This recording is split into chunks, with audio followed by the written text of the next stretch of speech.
Water! Give me water! Climate change means heat, and heat means drought. Without action, 75% of the world's population could be facing drought by 2050. CNN, MSNBC, the BBC, the UN, wherever we turn, the reality of climate change is proved by all the droughts we're witnessing. Climate change is leading to increasingly extreme weather patterns. This pattern, more frequent, more extreme events, is what scientists say we can expect from a warming world. The intensity, frequency and duration of droughts are increasing due to global warming. All the droughts are clear signs of climate change. Drought brought on by the effects of climate change could displace as many as 700 million people by the end of this decade. Or could this be more driveling climate nonsense from deranged fanatics, shamelessly distorting facts and making stuff up to grab headlines and upset the kids? I'm Tom Nelson, and this is the Guerrilla Science Guide to Extreme Weather. The dry, cracked mud, the measure of what officials say is climate change in action. If you deny that the world is suffering from a tragic increase in climate-induced drought, of course, you're clearly in the pay of oil companies and a science denier, because all scientists agree. Ah, the science. Let's look at the science. Let's start in the US, where we have excellent records. Here from NOAA is the official record of areas of land in the US which are very wet and very dry, dating back to 1895. There is no discernible trend whatsoever. And again from NOAA, here's the Palmer Drought Severity Index, or PDSI, which is used to measure the extent of drought in the US. This also dates back to 1895, and once again, shows no trend whatsoever. And here from the EPA, droughts from mild to severe in the US for the past quarter of a century. Once again, no trend. And here's moderate to extreme droughts in the US from 1900. Just to spell that out so that you don't miss it. Official data clearly shows there has been no increase in drought in the US since the late 19th century. But what about the rest of the world? It's global warming, remember? Here from NOAA is a chart of droughts of various kinds since 1950.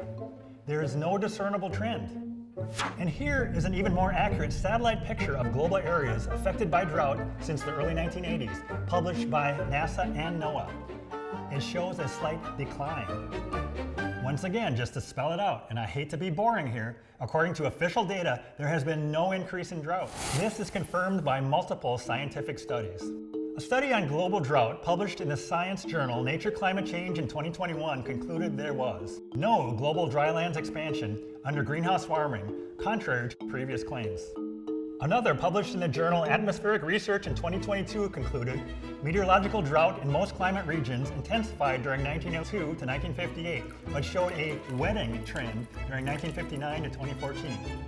Even the UN's IPCC has been forced to admit there is low confidence of a global scale trend in drought or dryness since the middle of the 20th century. What about all of those dozens and dozens of terrifying news reports about climate chaos, with all those sad pictures of dry landscapes with animals and crops and people desperate for a drink? What about all those tax-funded BBC environmental news reporters who send back heartfelt stories from baking landscapes in Africa? This is a story about the chaos caused by a changing climate. It's all pure invention and propaganda. Why have all these environment correspondents and the so-called news reporters not been sacked? Why have their news editors and channel heads not been sacked? Why have these news channels, CNN, the BBC, and all the rest, not been called out and shamed?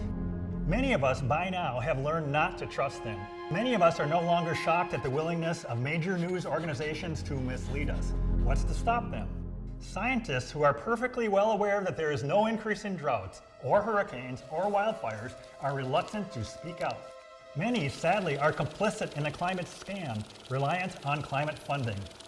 Many more are fearful of being condemned by their colleagues and students as a climate denier and right-wing. And when scientists do risk their careers by speaking out, their objections go ignored and unreported.